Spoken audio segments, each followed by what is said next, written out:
السلام عليكم. It's Mama Leila. وقيبتي صدحات and Yuval Noah Harari buugiisi Duos Homo oo ah bini aadamkoo ilaahay noqonayo siduuna leeyahay ninkani.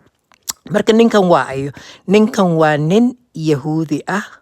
Yahuudina laguma tilmaami karo because ilaahay inuu jiro ma aaminsana. Waa nin ah gay and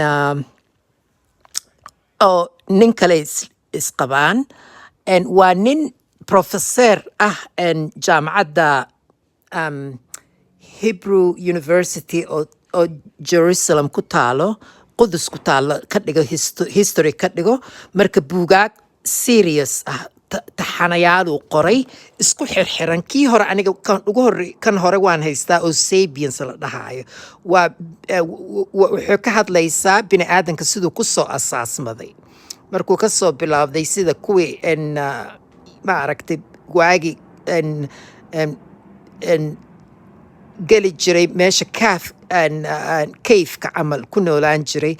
Adiga bilowga bini aadanka siduu ugu soo bilaabday isu tatawurka ugu soo dhacay, evolutionka bini aadanka siduu ugu soo dhaco ka hadlay. Marka buugan aan rabo inaan specifically ka hadlo waxaa la yidhaahdaa waa ka labaad. Waxaa la yidhahdaa Deus Homo Deus. Waxay ka taagan tahay homo waa la soo gaabi waa Homo sapien. Waxay ka taagan tahay bini aadanka caqliga leh oo ma aragtay ka duwan xayawaanka oo kale, because xayawaanka ma laha caqliga bini aadanku leeyahay oo kale. Xayawaanka instinct ama dareemu ku socdaa. Marka wuxuu ka hadlayaa bini aadanka baahida uu leeyahay. Waagi hore sida isku bedesha. Waagi hore baahidiisa waxay ahayd wax uu u baahnaa inuu calooshiisa geliyo ama uu ma aragtay uu ka badbaado dhibaatooyinka ay nature-ka ama dabiicadda uu ka soo gaaro.